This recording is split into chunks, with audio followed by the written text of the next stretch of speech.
Welcome to Draw One Last Breath Horror Podcast. My name's Matt. I'm Butch. I'm Jolly Paul. Welcome to episode 177.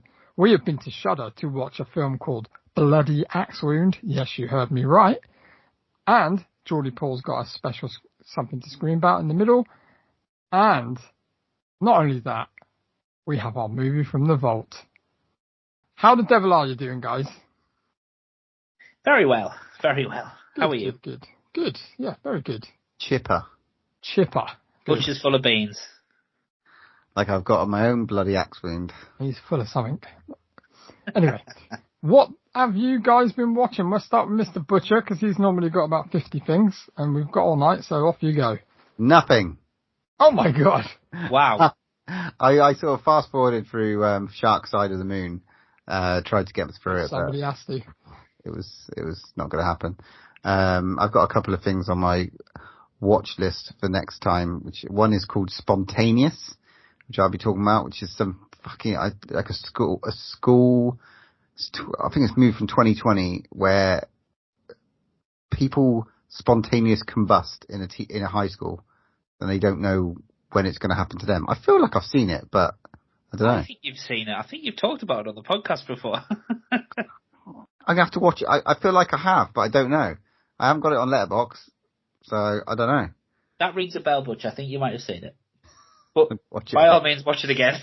I'm going to continue my little love thing with what's his face? Carl Gallagher.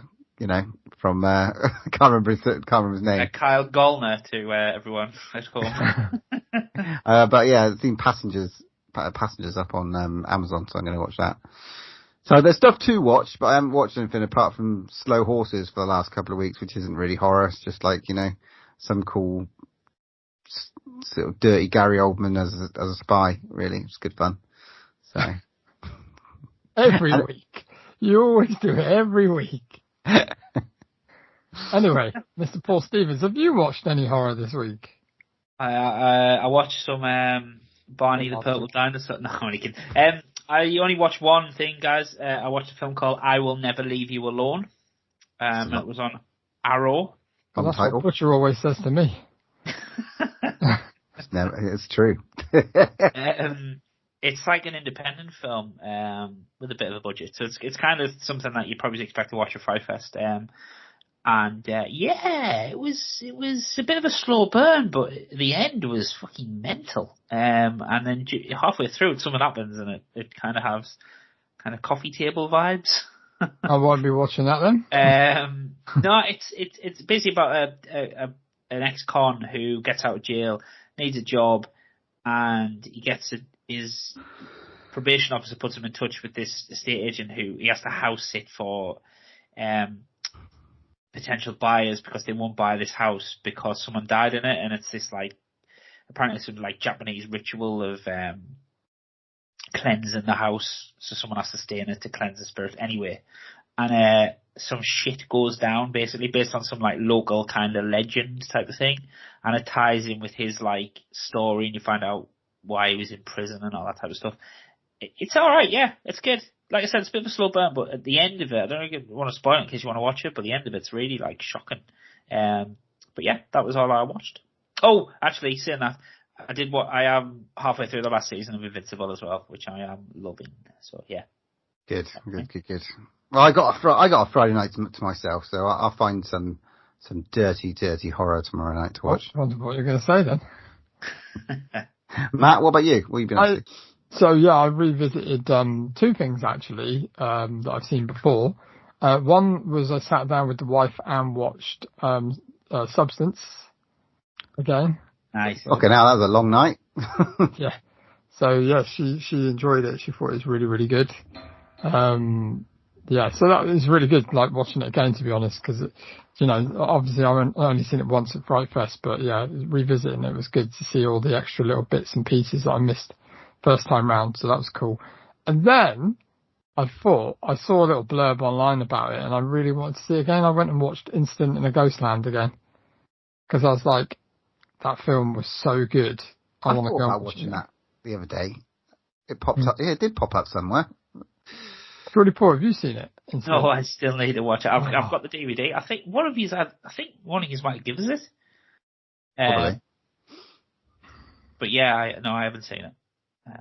Mate, it's on my shelf to watch. I've got the DVD. You need to definitely do that for your horror homework for next episode, I think, because that film is crazy. And for you as well, I think you'd really like it. We both liked it. It's like one of dirty film, top 10 in the year, I think. Like when it came out. But honestly, it's fucking great. It's well productionized and it's got some great little nuggets behind it as well. Yeah, you want to watch it and then after it, Google some stuff about it, but only after you've watched it because it's really interesting. Some things that happen. Yeah. So yeah, definitely do that. Yeah. So okay, should we get on some news? Oh, fucking hell. I haven't got a lot, but I got one thing there, which I thought was pretty cool, especially for Matt, because he loves this person. Scout Taylor Compton and Danielle Harris. I saw this. Co-directing a new horror movie. What's it going to be called? Oh, fucking hell. Last Chance Hotel. Yeah. Basically, it follows a newlywed couple whose dream wedding spirals into a bloody nightmare when they uncover their secluded venue, just a desolate motel deep in the Nevada desert. It's run by a relentless, bloodthirsty family with dark secrets revealing that one bride's future may not be all that it was promised to be. And the cast includes Shane West, Heather Langenkamp, Monica Keena, Sierra McCoy. It's got like a lot of horror alumni in it as well. They've obviously pulled a couple of favours there, I reckon. Yeah, so it's a pretty good little bloody, gory, gritty sort of horror. So look forward to that. Look forward to that one. I've got one piece that Geordie Paul might be interested in. NECA have released new pictures of their What We Do in the Shadows NECA Toonie toys. You see that, Mr. Stevens? Yeah, they're pretty cool. Yeah, one looks like Butch. Oh yeah, sorry, you sent me a picture of that, didn't you? Well, Colin. I'm the emotional sucking vampire. I said look, I didn't mean is Butch, but now you mention it. Oh yeah, I totally forgot you sent me the photo of that because I was on the website and I saw the photos of the characters. They look really cool. And the only other bit of news I've got is there's something that me and Geordie Paul have been doing this week. Do you want to divulge in that, Mr. Stevens?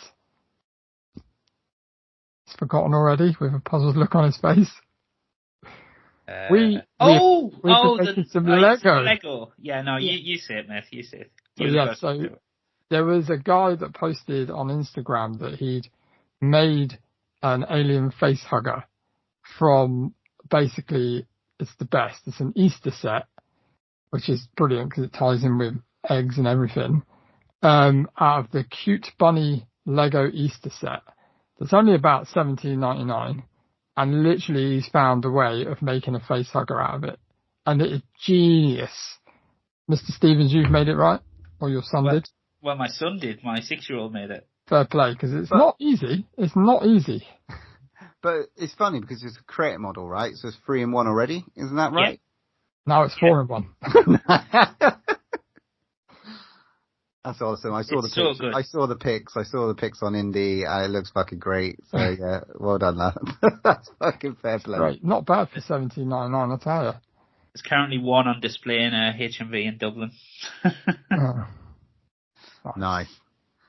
I'm going to be making some new, and I'm going to be probably doing some regular updates on this as it unfolds. Buffy the Vampire Slayer reboot is in more than talks, I think, at the moment. So yeah, we will be keeping an eye on that one. They're already eyeing up a new because obviously at the end of the last season of Buffy, every girl who could becomes a Slayer. So there's that, and there's a whole comic series after the 7th season as well that sort of follows it as well. So I don't know, it's going to be good fun. I like all that Buffy stuff. So we'll see who comes back from the old school. Any other news? Yeah, some strange news, to be honest. See, Saw 11's been cancelled. Yeah, I saw that. Randomly been replaced in cinema, or the release schedule this year has been replaced by Strangers Chapter 2. And apparently some like internal fighting at Lionsgate producers or whatever, they can't agree or spat the toys out the pram. So Saw 11 or the Saw franchise is in a bit of a limbo at the moment. I mean, some would argue, do we really need an 11th film for the franchise? But yeah, the last one did really, really well though, like for them. So but hey ho. And then have you seen the Final Destination trailer? Oh, not the latest one. I'm going to ignore it. I've watched one. I'm going to ignore the rest until it comes out, I think. Is it worth it, is it? It's made me slightly more interested. Yeah, it's made me a bit more interested, but to be fair, it's going to be slicker than any of the sequels, I think. True. So they've obviously chucked some money behind it, so I think it's going to be a bit glossier. I mean, whether that's going to make it better, but it's a bit glossier than I thought it was going to be. So I was expecting some like directed video type of thing, but yeah, it looks quite good. It's cool that Tony Todd's in it as well. Yeah. And then the last bit I've got is a film we watched at Fright Fest and had loads of arguments about. I didn't. The first Irish horror language film. Irish horror language? Irish language horror film to be made on Timeshare, or The Ghost in English, is actually out now in Ireland, in cinemas in Ireland, which is great. It's fantastic that's got a cinema release, to be fair. I love it when Fright Fest films get into the cinema. It's quite cool, so kind of validates like us going to watch it, and it's always nice to have gone, oh, I've already seen it. But yeah, it's cool. And the James Farrelly, who directed, has been doing all the rounds, and I heard a cool radio interview, and I never realised that the budget was only $3,000, and I thought that was quite impressive for what the film was. I enjoyed very it. cheap. So Butch didn't, but yeah, that's out now, and yeah, for all the Irish listeners, please go and watch it because I thoroughly enjoyed it. I'll probably cut all that, so it's fine. Yeah, more talk about Shark of the Moon or whatever it is. Sorry, I was joking. For the love of horror, we haven't been for a couple of years, but they've got a bit of a big guest for this year, especially with what's coming on later with Scream, whatever it is, 8 or 7 or 8, I don't know. Yeah. They've got Matthew Lillard, and they pretty much all sold out for the weekend with that announcement. But just announced Ted Raimi as well. Yeah, saw Ted Raimi, saw Shauna McDonald as well, so drawing last breath alumni. Yeah, so if you can get a ticket, go. It's just enjoy the parking. Yeah. The one last bit from me, that I totally forgot about. How House LLC is coming back for another film. There's released some first images, which look creepy as fuck, as usual. I can't wait for that one. That is called How House LLC Lineage. I love those films, so let's hope that it's as scary as the other ones.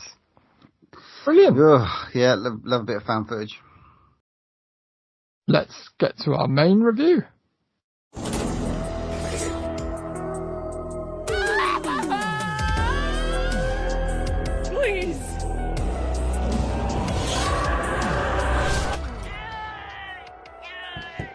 You wanted to see me? I don't want to see that wolf in any more films. Got it? Got it. In my town of Clover Falls, real-life massacres have been put on tape and packaged for decades. While some dads fix toilets, my dad terminates teens. Serious needs new legs. We're barely staying afloat month to month. Why not me? Because you're a girl. What? Sorry, woman. Ma, I mean no disrespect, but she's got to hear this. We both know I can hack it better than any ding-dong out there. I've heard high school is a target-rich environment. Are you a narc? I know narc. I mean, I'm not a narc. I wouldn't narc. Were you one of those goody-goodies at your old school? Not exactly. Love to hear how everything's coming together. They're not all that bad. There's just been so much death at this school, but I'm glad you're here. Offing, Sam just doesn't feel right. I can't let your emotions cloud your judgment. What's wrong with a little change? This isn't up for debate. Sam dies.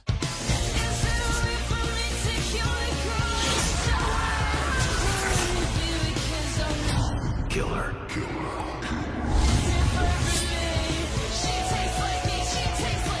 Finish the job, or I will. Oh, he is so pissed. Who are you?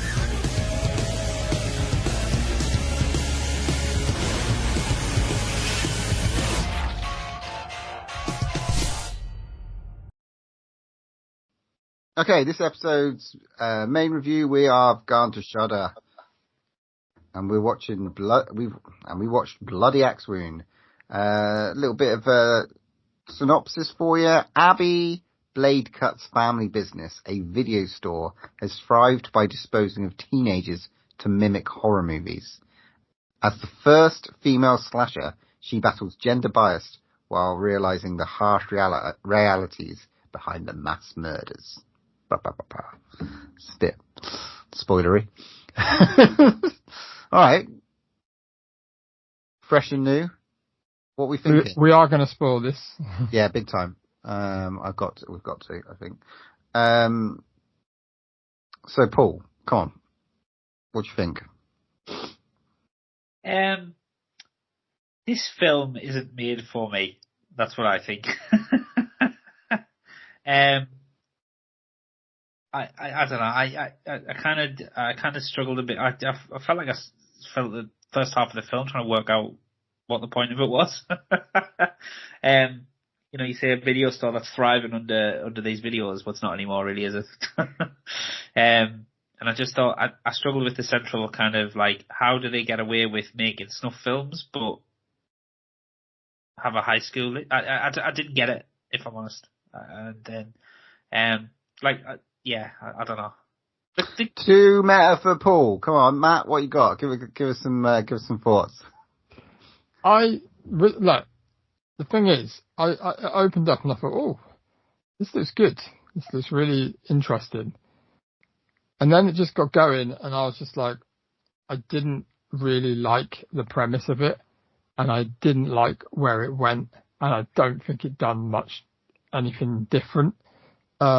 I thought it was gonna, but it didn't. I just think it's really baggy in places, and the storytelling was just not great for me. And I was a bit disinterested. It lost me halfway through, and yeah, not a great fan of this, I'm afraid. Sorry. Oh dear. I've got a completely different view on this one. In fact, I love the start. Jeffrey D. Morgan coming in strong. I thought the music throughout was like fun, quirky. I thought the take on a slasher was fresh and new. The fact that we sort of poking fun at the slasher genre by this, what's his name? Fucking Bladecut. You know, he's essentially if you look at him like a Jason that sort of like talks, and he's been out and he's killing teenagers over and over again as part and parcel, and he keeps dying and keeps being brought back to life. They're having a little jibe at it by kind of creating something new.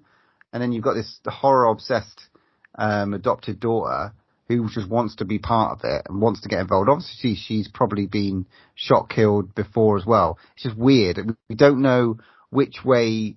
We never find out how the horror movies are being shot, because we see them throughout being played on VHS. I mean, it's clearly set in like around VHS times or in a weird fucking universe of VHS. But we never see a fucking camera. The stuff happens. Someone's filming it for the movie to make movies, but we never see that, which I thought was like really weird and crazy. But you're right. I mean, it started well. The special effects are great. The gore's fantastic. And some of the kills were fucking brutal. There were some really good special effects in this movie. and some really, really good set pieces. But there was more, what we've been talking about the last couple of weeks, where there's been like good set pieces, not making an entire movie. This had more of a storyline for me. You know, it sort of had the character of Abby had growth throughout and change and ability. It had a proper storyline for me. Did you not think though, mate, that that's all. The story though? So you obviously you got Abby, who wants to be basically in the films. She wants to emulate her dad and the legacy of her dad, and she's kind of like all in to wanting to be like promoted to the next Blade cut, and you know she kicks off when she gets overlooked for it and stuff. But then she kind of quickly reverts to, oh, I'm not sure if this is the right thing to do or not. But it's a proper like coming of age slasher movie, you know? No, I don't think it is, mate. It's just poorly put together with some good ideas, but it just doesn't execute, with pardon the pun. But it's just there's so many plot holes in it. There's so many plot holes. It's like, for instance, right? She takes out the clerk from the video shop to go and kill this couple in a house. Now, that was awesome. I loved that kill. I thought it was brilliant. And I thought, oh, that's entertaining. That's great. And then, spoilers, he gets killed. And I'm like, straight away, they'd be like, where does he work? Oh, he works at the video shop. He's tried to kill these young girls. I know I'm not trying to like say rewrite the film or whatever, but it's just a bit, and it was just, the thing is, it was really, for me, it was like really mismatched. And I felt like there was not, the relationship between the dad and the daughter was just really weird. And I know it's supposed to be weird and stuff. I just didn't really gel with it. And I don't like, and also I didn't like the fact that they own this video store, and because they're all into horror and people who work there into horror, that they all want to be murderers. And for me, that goes against everything I feel about. And it's just like saying that it's not saying that all horror fans are murderers and want to be killers, but for me, that didn't sit well for me. It's just like it's just a bit poking fun for poking fun. And it's just like, it's so on the nose poking fun and so on the nose of trying to be like, with all the names and Blade and Cut and this. For me, you know, it takes more than Jeffrey D. Morgan being in it for 30 seconds, and it takes more for me to have, like, you know, it just needs a better storyline and better executed. It was just so too baggy for me. Too baggy. Too baggy. Too baggy. I didn't find, you're right, I didn't find it quite tight. I didn't mind the plot holes because, again, you suspend your disbelief with something stupid like this. And it is kind of slapsticky and sort of, and it does play around with the tropes and pushes it and stuff like that. But, you know. I knew you'd like this one. I was like, teenage, slashery, fun, coming of age.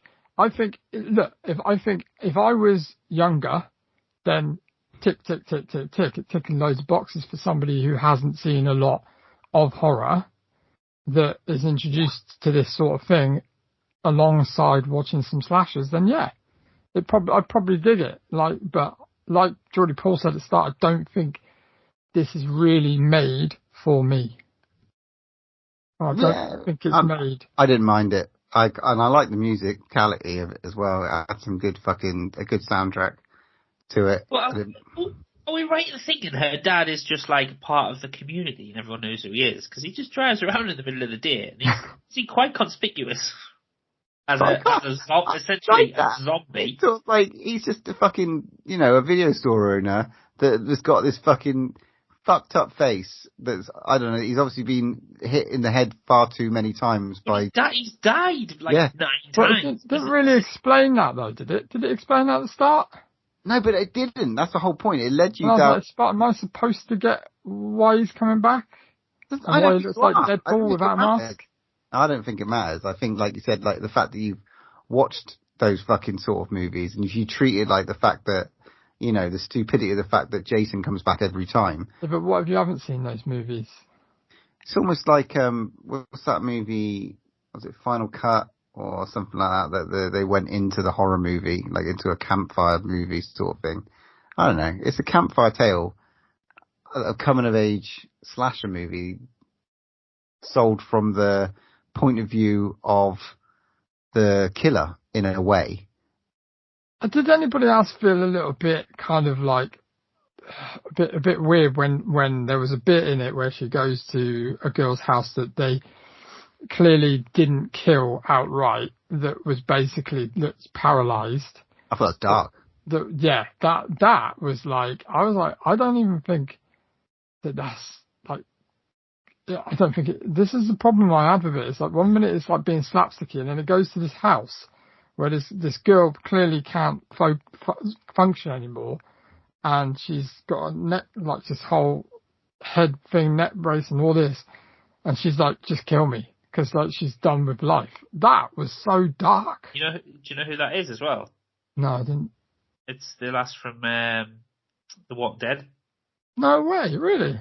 You know, the deaf girl from Walking Dead. No way, that was her. Yeah. We've met her in real life as well. No way. Yes, you're right. It did go to a really dark place, because obviously she goes back to like finish off the job, and then she's almost like, well, finish it because you've ruined my life, because I was a dancer and now I'm paralyzed. And then she kind of bottles it, but then you find out 2 minutes later she's killed herself, and you never really, it's like, whoa, fuck, that's really dark, but you never really feel it sits on this girl's shoulders that much. And that's why I couldn't relate to the main character, because I just thought she's a knob. Yeah. And then it's like, oh, we'll get out of town so you guys don't get killed by the serial killer that's killing everybody in the town. I mean, again, it's that one of the things. It's like, well, does anybody want to stop them, the killer, or do just not for all the kids in school to die? And then she takes them all to the campsite that. I mean, these are all things that have happened in many. Story of a dad. These are all things that have happened many times in slasher movies that we've watched, but obviously you've got a problem with this one. That's fine. I've seen you. I'm sorry, but it's not a slasher movie. But yeah, you can call it slasher movie if you want. But I did like the over-the-top harpoon kill and. Some of the kills are cool. Some of the kills are cool. Ribena falling out of her belly shot. Oh yeah, the gut scene was a lot of fun. They obviously put like a fucking hose through to that and just like gone to town with the blood. Like yeah. And again, some of the other kills were great. The special effects, like I said, was really top notch. Some of the head slops and the decapitations and the severing of limbs and all that sort of stuff was done really well. So it had for me, it ticked a lot of boxes, and still, I think I got on board because of the music made me feel okay. And I like that coming of age, kind of like fighting with, Because you're a teenage girl. At heart. At heart, yeah. The thing is, it's just like, I don't know, it's, it was trying to tick a lot of boxes, I think, which, fair. And a great title, Bloody Axewind. Well, that's another thing I was going to touch on. The title does not live up to the movie, unfortunately. And that's probably, a lot of horror movies are like that, This is one where they probably will make a badass cover, and it'll fall you on the shelf, and then you'll get home and be like, wasn't quite that good. Great name. Brilliant to see Jeffrey Dean Morgan for 30 seconds, but, He'll be on the cover. That's the thing. Yeah, well, they definitely duped everyone with that online, because, us three were like, yeah, let's watch it. It's got Jeffrey Dean Morgan in it. But he produced it, so he and his wife produced it. Right. I think that's why, he's in it. Do you think it's got somebody that's to do with Walking Dead about it? Because obviously we've hit him and the other girl. Yeah, well, his wife's in The Walking Dead as well for an episode. Yeah, but who made the film, maybe? Oh, right, yeah. No, I think it's their production company, because I saw it on Instagram. One of his Instagram posts was like, it's like a family passion project or something. Oh, yeah. I say it's not a bad stab as a DIY horror, man. The sort of low budget, sort of have a go at a slasher. I think it tells a different story. And I like the idea, and I like the delivery. For me, there's there's enough in it. It sagged a bit in the middle, fine. But the ending sort of worked all right, and the beginning was fantastic. I mean, the opening, like probably the best bit of the movie was the opening credits with Jeffrey D. Morgan, admittedly, but I thought she was a great, Abby, it's this Sari Arambolo did a fantastic job of carrying it. Happy. I was happy watching this, so if it didn't work for you, it didn't work for you. But there's definitely enough for me. Nice. What are you rating it? You go first, Butch, and we'll drag you down. No, it's a 6 out of 10 for me. You just sang its praises and you give it a 6 out of 10. 6 out of 10's fair for it. Wow. It doesn't need to be. I liked it a lot. It doesn't need to be like fucking 8 or 9. It's clearly not that, but a 6 out of 10 is above average for me. For me, I'd say probably a 4. I sold it praises compared to you two who basically took a shit on it. Just being truthful, man. That's how I felt when I watched it. It's just not for me. I'm just like, it's obviously got an audience for yourself and other teenage girls, but it's 4 out of 10 for me. Geordie Paul? 4 out of 10 for me as well. All right, there we go. Draw. I'm just glad it was 3. Bloody axe wound. There we go. Moving on to our next episode, we will be looking to watch Death of a Unicorn, starring Jenna Ortega, Paul Rudd, and Will Poulter. Am I led to believe either? From A24. Probably our, when do we watch Cocaine Bear? Was that last year before? 2023, wasn't it? Cocaine Bear. I think this year's Cocaine Bear, maybe. I hope that's not a negative way. It looks actually bonkers. I've seen the trailer. It looks mental. So. Yeah, it does look crazy. So there we go. All right then. Let's move on to our Something to Scream About.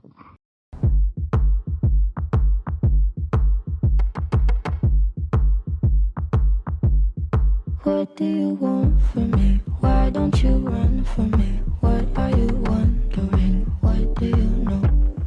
Why aren't you scared of me? Why do you care for me? When we all fall asleep, where do we go?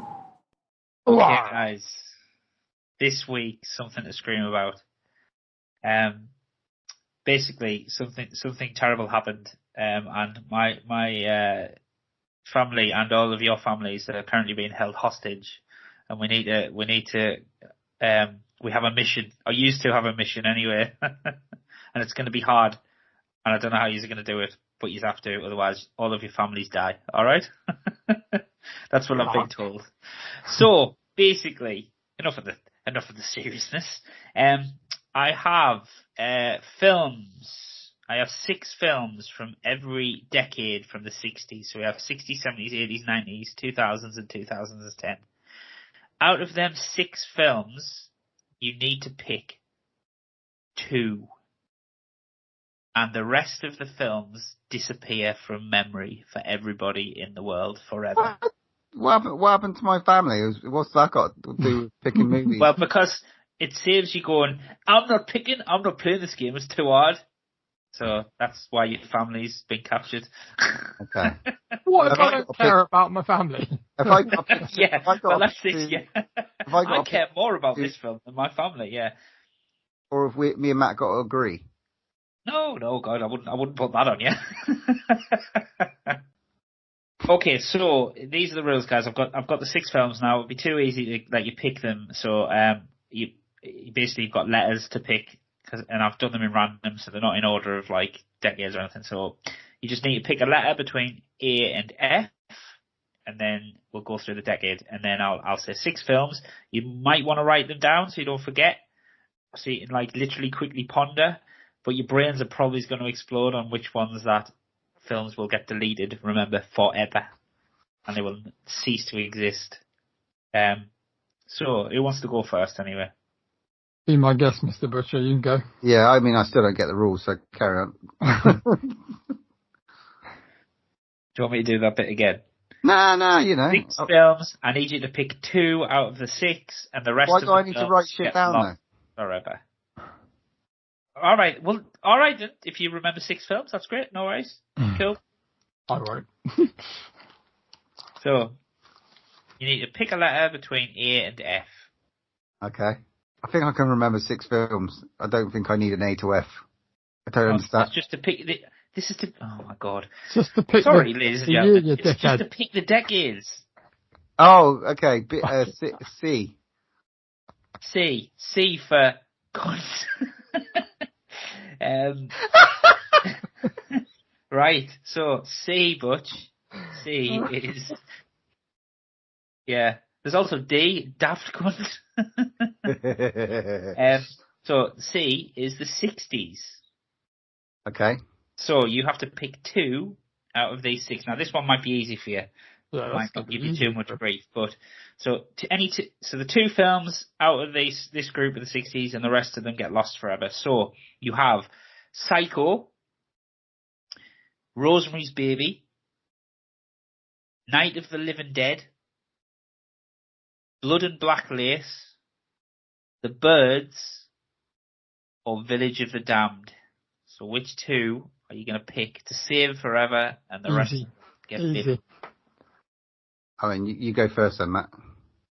No, it's only for you. No, this one's for you, Butch. Oh, okay. For me, it's, okay, so it's Night of the Living Dead and Psycho. No. Cool. So you've consigned Rosemary's Baby to never be watched by anybody ever again. I don't see a demon rape again. I'm alright with that. I'd rather watch, I don't see that, so. Rather watch a sexy shower shit. Yeah, yeah. Norman Bates over, yeah, I'm happy. I'm happy to get rid of the other 4 out of existence and keep Psycho and Night of the Living Dead. 100%. Cool. Nice one. All right, well, that's the 60 sorted. Matt, your letter? A, please. A. I just wanted to hear you say A. E. Well, that's not E, that's A. It's A. Is the 80s? Of course it is. Oh, Christ. Yeah, I mean, good luck. So you need to pick 2 out of this 6, Matt. Go on then. Nightmare on Elm Street. Right. The Shining. The Evil Dead. Poltergeist. The Thing. Or The Lost Boys. Oh, you're a fucking asshole. And remember, if you don't pick, your family dies. Well, this one's tough. Well, if it's down to my preferences, oh my god, that's so hard. How can you? I can't lose The Shining, and I can't lose The Thing. So okay, think about this, Matt. Think about it. Right, The Shining is a book.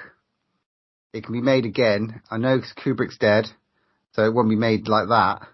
But true, it could still be a book. Right? It can be made again. But it could be remade. Can be remade. It could be a rat, and then somebody could come along and say, yeah. I'm not going to pick The Shining. Yeah, that's a good logic. That's the way. I mean, but you are losing Kubrick's Shining. Remember? I know, but I'm just thinking of an infinite amount of monkeys. That's all. Yeah, you're just about to bin off your favorite horror film of all time. Yeah. I'm never gonna get rid of my man in Robert Englund. So Nightmare on Elm Street is being kept, and I'm afraid there's no way in hell's chance that I'm letting The Thing go into non-existence. So as much as it makes me cry inside to get rid of Lost Boys, thou shalt not, and Poltergeist, which are 2 of my favourite films of all time. Sorry to all those Shining fans, but I love the film, but Paul's got a point. Right. It could be made again. The Thing, I'm just saying with The Thing, right, John Carpenter is alive. Oh god, there we go. Okay. The Thing is a remake of a movie that was in the 50s, right? The Thing that from the ice or come up. So no, I'm not getting rid of that. Okay. Technically it could, but then, Kurt Russell's old. It's not, No, because it's the 80s thing, mate. Sorry, no. It's staying. Okay. Sorry. Nightmare on Elm Street and The Thing. Yeah. Nice. Right, Butch, next letter. I go for F for fucking cunt. F is the 70s. Okay. You get the easy ones. How's that easy? I don't think this is going to be easy. So, 70s. Remember, 2 out of these 6. Alien. The Texas Chainsaw Massacre. Dawn of the Dead. The Wicker Man. Jaws. And The Omen. You're a bellend. I knew this would do you, didn't Right, Wicker Man can fuck off. Then get rid of that. I loved it. I loved watching it. But I can get rid of it. I've still got the Nicolas Cage version.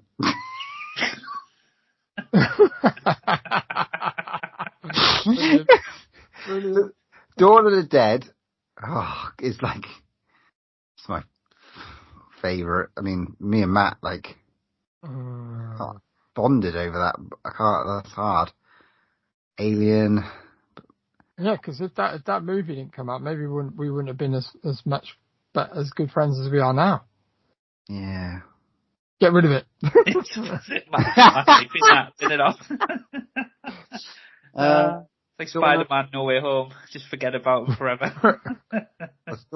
I'm not getting rid of... Yeah, Jaws is my Desert Island movie, so Dawn of the Dead and Jaws I'm keeping. Texas Chainsaw Massacre I'm never going to see again. Okay, I don't watch that as much. But no Alien. No, that's the one though. I can't... Without Alien, there may be no aliens. Yeah, the whole franchise is dead, right? If I bin off Alien. But then that means that we don't have Alien versus Predator as well, so I'm kind of happy at that. True. I sacrificed 2 of the best movies ever made, Alien and Aliens, and never to have watched Alien versus Predator. Yeah. No, I'm sticking with it. Oh. Dawn of the Dead and Jaws. Nice. I can't live in a world without Jaws. And Dawn of the Dead just means too much to me. Brilliant. Mm. See you later, Alien. See you later, Alien. Brilliant. Yeah. Matt, your next letter? There's only one left, isn't there? No, it's 2. Oh, what we got left? Oh, there's 3, sorry. You've got E, D, and B. I'll take the B for bollocks. B is the 2010s. Oh, this is going to be easy. Go on. Well, you say that. So, any 2 out of these. Get Out. Yeah. Green Room. Green Room. Oh, I love that. Cabin in the Woods. It Follows. Train to Busan. Oh. Or Don't Breathe. Right. Okay. Let's go with the easy one that we're going to keep. It Follows. Horror movie of the decade. Yeah. No, that's going absolutely nowhere. I do love Get Out. I do love Green Room. Cabin in the Woods is a good film, but I could probably do without it. Train to Busan's a great one, man. Great one. And Don't Breathe. Oh, man, that's hard. No turkey baster. I did love that film when it came out. I think I'd have to go. Gotta be. I think because I enjoyed them so much, I think it's got to be Get Out and It Follows. I thought you might. I mean, Train to Busan that's a hard drop. But yeah. We're living in a world where we've still got Night of the Living Dead and we've still got Dawn of the Dead. So, they're the best zombie movies. So, yeah. And no doubt they would bring out some sort of Train to Busan. Call it somewhere else. Train to, somewhere else. Busch Gardens. So, yeah, Busch Gardens. Train to Busch Gardens. Brilliant. Okay, so yeah, Get Out, It Follows. Nice. Right, so you've got either D or E. So the 2 decades you got left are the 90s or the 2000s. I'll go for D for dickhead. D is the 2000s. Oh, I was hoping it was the 90s. Go on. Okay. So, 2 out of this 6. You got Shaun of the Dead. No questions. Wreck. 28 Days Later, There's a theme here. Paranormal Activity, Martyrs, or The Descent. He's just gone in on the last one. He's knocked out the park. Okay. Okay. Paranormal Activity scared the living shit out of me, but that can fuck off. that can fuck off. Strike that. Martyrs. Oh mate, but with Paranormal Activity not being there, that could damage the kind of like found footage movies. I'm alright with that. Okay. I mean, we've got Blair Witch. Blair Witch came first, so we've still got that's the foundation, right? Okay. Martyrs is going. That can go. That's just gross. Descent, 28 Days Later. I mean, they're all, I've done zombies for most of it, obviously. Shaun of the Dead's not going anywhere. So Shaun of the Dead's coming with me. And The Descent, I don't know how I got rid of 28 Days Later. But yeah, Descent, no, I've watched that way more. Shaun of the Dead and 28 Days Later I'm keeping. Oh mate, kill his family now. Kill them all. Pull the trigger. I won't, because I love 28 Days Later, so, yeah. Yeah. I think, to be fair, you picked two that kind of like breathed more life into it, didn't it? Where The Descent was an absolute banger of a movie, but it didn't really move on the genre, you know? No. But it was fucking awesome. Yeah, I think, without a doubt. Shaun of the Dead and 28 Days Later. Greatest ending. And the fact that, like, I almost watched Descent in a cave in Derbyshire as well. That was going to be fucking sick. Anyway, so 28 Days Later and Shaun of the Dead. Brilliant. Cool. Right, Matt. Well, that leaves you with letter E, which is the 90s. Right. Get rid of it all, right? Oh, well, 2 out of these 6, Matt. And I think you're going to struggle here. So, we have Scream. Okay. We have Silence of the Lambs. We have The Blair Witch Project. We have Misery. We have From Dusk Till Dawn. And The People Under the Stairs. I love People Under the Stairs. That was like, you know, one of the films that, like, which I watched over and over again as a kid, and I've been wiping all that away from memory. So that's really hard, man. Oh my god! And then Scream did so much to regenerate the whole slasher genre that was just unbelievable. Oh man. Oh, that's difficult. That's really difficult. Can you name them again?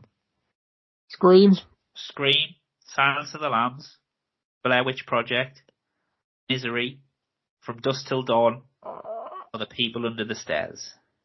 Oh my god. It's gonna have to be, I can't get rid of Blair Witch, can I? It's just like Silence of the Lambs is a book. Misery's you can't just go.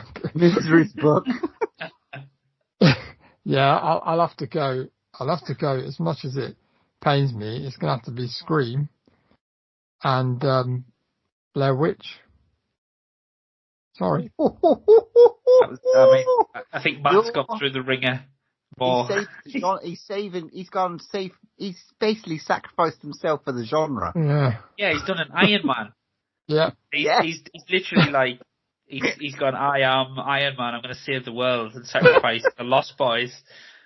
And you fucker, you've just went, nah, just Alan Films, come on, mate. I'm not going to lie.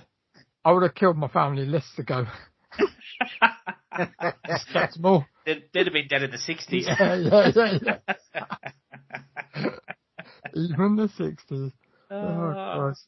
Yeah. That was good. Good fun. Good fun, that.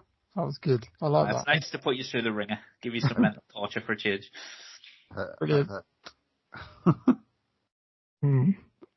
I think we'll revisit that at some point, and I'll change up the films, because that was quite fun. I quite like that. Yeah, good. Good And fun. no families were kidnapped or harmed in the making of the Something to Scream About as well, which was... You tell that to Sophie. It's tied up in the basement. Oh, kinky. Right then, come on then. Let's get on for our move from the vault.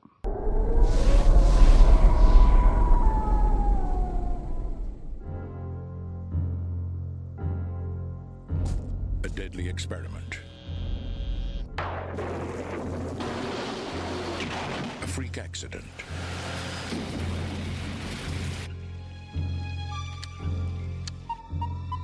A secret that will be carried to the grave as the horror classic is reborn.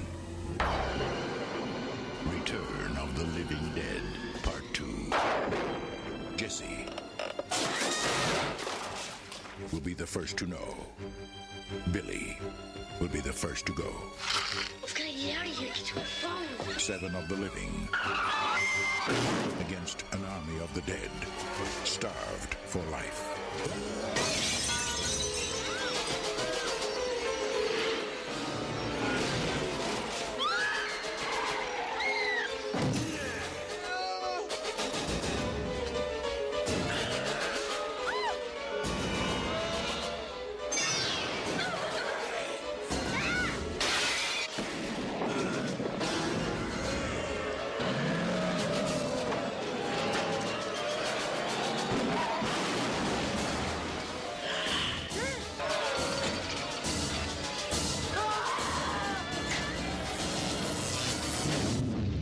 Return of the Living Dead, Part 2. Just when you thought it was safe to be dead.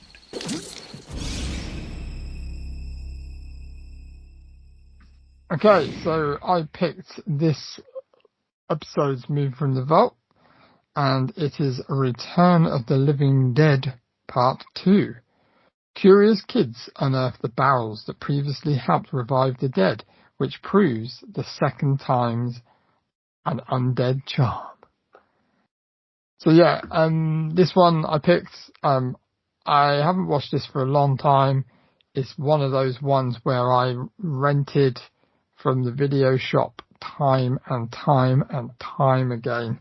But we've already done the first, so I thought let's go and revisit this franchise and watch the second one.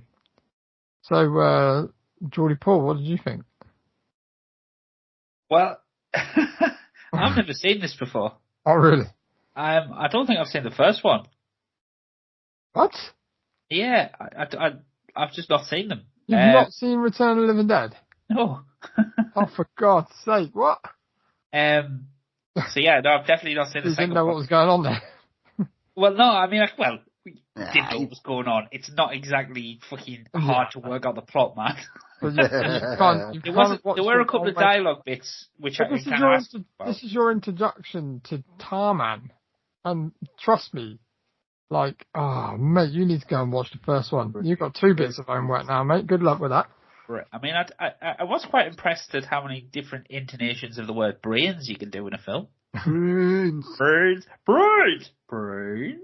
I must have your brains. Brains. It was just stupid, wasn't it? It's just daft. Good daft fun, I suppose. Fun done kind of the right way.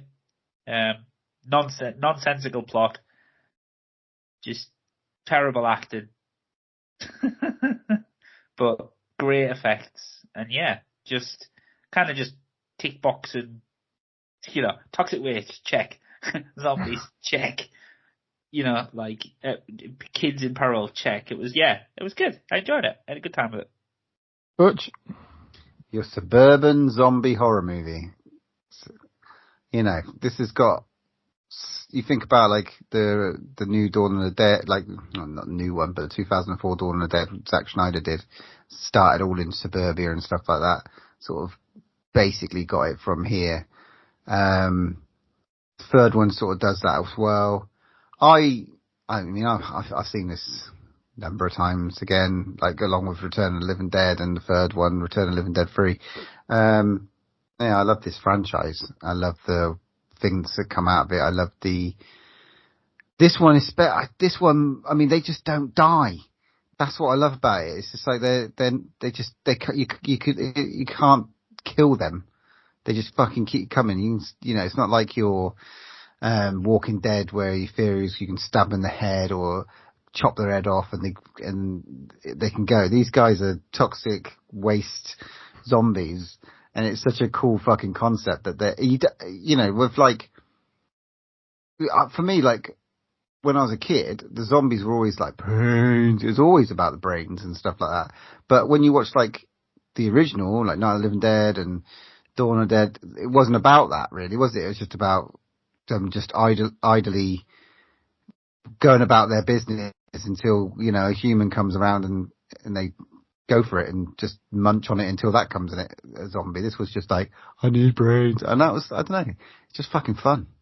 And but you say it was fun because of that, the whole brains thing, and because of the zombies. But the kind of people were in real peril. I felt this time. I thought there was kind of a bit of a serious tone to their peril, more so than I thought. I thought this was very slapstick, but it wasn't. It sort of had that feel with the zombies and stuff like that. But the you know, the people that were escaping had to escape, and there was like some real peril there. So yeah, I haven't watched it for a few years. I watched it very fondly. Love it. I couldn't remember this before, but the one thing that really annoyed me was the constant moaning and screaming of the girlfriend, and like the two guys that were. I forgot how annoying that was, and then it brought back all the memories of remembering how, like, you know, the older guy and the young guy that are working together. Yeah. How they just do not shut up. But this is where, obviously, that Geordie Paul, you won't know this, and Butch, obviously you do. They use two of the same characters from the first one, and they're pretty much the same actors from the first one. They're pretty much playing the same characters, pretty much. Yeah. Like, even some of them wearing the same clothes. So you obviously were making a little bit of a joke at the fact that they've just reused the actors even into another guise, basically, and that was quite funny. Because obviously it gives a bit of narration at the start about like what's kind of gone on with the chemical and stuff. And does it just literally pick up from the end of the first one? Is that where it's supposed to? No, not at all. Really, I don't think so. Like, the first one is sort of set around a morgue. It's got a cemetery quite close, and it's more like... The first one is a lot better. Yeah, and it's a lot of punks and stuff like that. There are more punks. It's very splatterfest, isn't it? Yeah. But it's a little bit... It's still got a comedy, not as slapsticky as this one. Still got a slight comedy edge, but it's mate, the first one is unbelievable. But the really kind of like connection between the two is Tarman is basically the guy... In the barrel. In the barrel. Yeah, so and he's the one who's like, I want your brains and I need your brains, yeah? Yeah. Where's your brains? Yeah. Tarman is fucking awesome. I mean, he's way better in the first one, but he's still cool in this one. The seaweed and all that sort of stuff around him does make it look very cool. The first one is like, it's shocking because it's just like, you're like, what the hell is this? There's so much flesh and, you know, he's so decayed.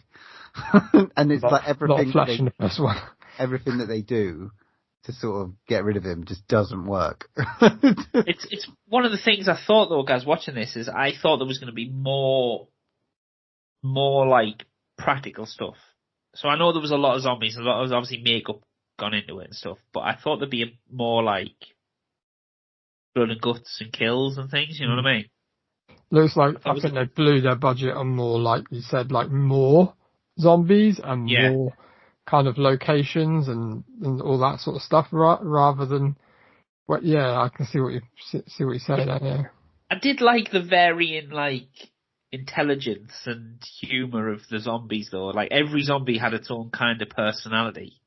There were still kind of people still in there, and I don't know if it was meant to be, but I kind of took it that it was like their various stages of like death. So if you've been dead a long time, or dumb and you'd lost. But if you're dead, like the one where I like the one where the woman rocks, she sticks her head up and she kind of singing and then she puts her glasses on.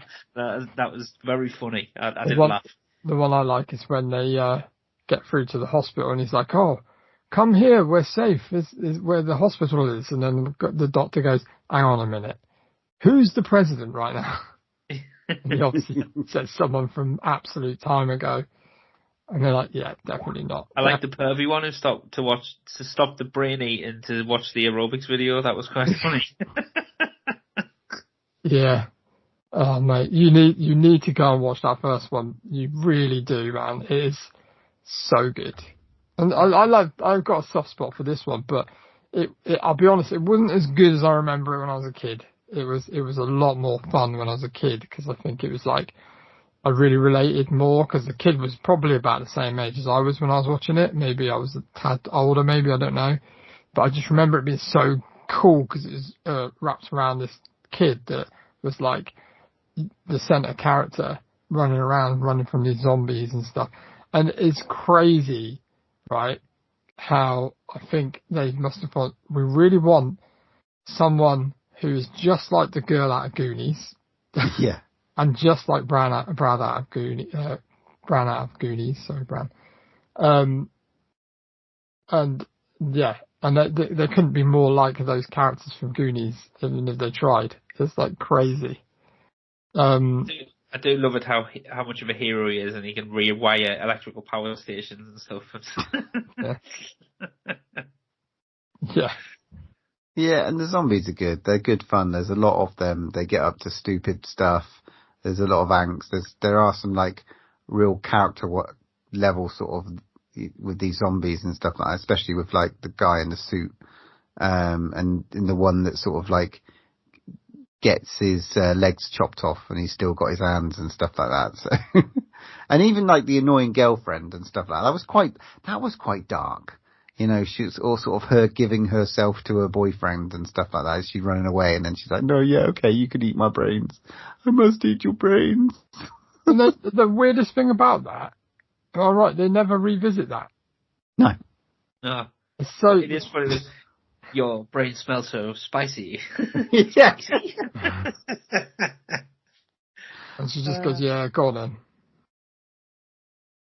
Yeah, they all got like real personalities and stuff like that, and they can sort of like they're almost like Land of the Dead sort of style zombie. You know, they've got a little bit of hangover from their life, so yeah, they can try and trick you and stuff like that, which I like that trope of it all. Yeah, because really... the bully, the kind of bully kid is like basically still the kid, really, isn't he? But just in zombie form, so. Gives him his Spider-Man comic pulls out the long box. Loads of comics in there. And I did like the Michael Jackson zombie from Thriller appear at the end. Yeah. That was funny. Yeah, it was proper chaos. And that's again, if you compare this to like Planet Terror sort of like got loads of its ideas from this movie. Especially this one with the bridge and all the stuff with the gas. So it's real inspiration for that. And Planet Terror is great. Just goes on for another level. But yeah, Return of the Living Dead 2 is fantastic. And we've done Return of the Living Dead 1. We definitely should do Return of the Living Dead 3 because it's so fucking crazy. It's so 90s. It's ridiculous. It's really, really there for the MTV generation. But yeah, Matt, you got any Matt's facts for this? Yes, I have. Tom Matthews disliked the sequel so much. Sorry, I'll start again. Tom Matthews disliked the sequel so much that he said the best part about making this film was the outstanding craft services. So obviously he didn't like that much. Although they play different characters, Tom Matthews and James Karen nearly duplicate their roles from Return of the Living Dead 1985. As a pair who are sickened by zombie gas in both films, they have an exchange. "Listen, kid, if you like this job, and in one moment, that gets close to breaking the fourth wall. Matthew's character Joey even says, "I feel like we've been here before." So yeah, you're right about that, Geordie Paul. The blue electrocution lines that are in the final sequence were hand-drawn frame by frame and cost over $50,000. Which is unbelievable. Don Calfer, who played Ernie Clattenburner in the original Return of the Living Dead, originally auditioned for the role of Doc Mandel before Philip Bruns got the part. So they would have had a third character, and obviously if you see the first one, you'll know who he is, Paul. At the end of the original VHS tape, there is a commercial for a number that you can call to order clothing from the movie. This was a limited time offer from the company movie tease. You could order a white tank top, black or white t-shirt, and a black and white sweatshirt with 3 to 4 different designs on them. Brian Peck is the only person to have a role in the first 3 Return of the Living Dead films, playing the role of Scuzz. In the first, many of the close-up zombies. In the second, Puss-Face Thriller, Jaw, Eye-Pop Zombie, and Car Roof Zombie, and finally the Balls-tastic Technician in the third. Near the very end of the electrocution scene, a Michael Jackson impersonator zombie can be seen, a direct reference to Michael Jackson's Thriller from 1983, and the kill count is around 330. Around? Is that serious? 330. Okay, That's a ballpark figure of zombies that get electrocuted at the end. Yeah. I think it's 15 up until like the bridge, and then like the electrocution mounts up to 330. It's worth noting the artwork on the second DVD is fantastic as well. It almost looks like Fright Night. Yeah, I thought it was Fright Night when I first saw it. So fucking cool. Yeah, good fun. Good pick, man. I liked it. Didn't age as well as I thought it'd done, like the first one, but you know, it's good laugh. I think it's probably about a 6. Maybe 7. I'd be fair, 6 or 7. Yeah. I'm gonna go 6 as well, guys. Yeah, it was fun. Okay. Fun enough. Yeah. Don't know if it was worth $3.99 from the Apple Store though. Definitely worth. Well, it's my pick now. So for 99p from the Apple Store. Oh no! Oh god! A bit cheaper, unless you can find it elsewhere. And I suggest you probably go out and buy this one.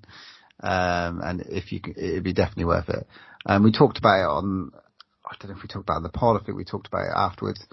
And I just thought, fuck, this one needs to be done. 2006, we're going for. 13 Game of Death. Yes. Because I think if you haven't seen this, Paul, this is fucking awesome. From what I remember from it, I haven't watched it for like maybe 15, 20 years. So it'd be quite fucking cool to go back and, like, you know, of Alice in Borderland and all those sorts of movies that have got the blueprint. This is the blueprint for a lot of the stuff like Squid Games and all that sort of stuff. So it'd be really cool to go and revisit it. They did American. I love Alice in Borderland, so. Yeah, they did. It's called 13 Game of Death, but I think it's also called 13 Beloved somewhere. There's an American one called 13 Sins, which I think is the same sort of thing. I'm not really sure. But yeah, go find it. I know you can get it on Apple TV for 99p. But hopefully... Paul's got a copy winging his way to him right now. Woo! Awesome. Nice. There we go. Nice. Looking forward to it. Okay, that's episode 177. Correct. Done. Okay, that's 108. Okay, that's episode 177. Done. Thanks very much for listening.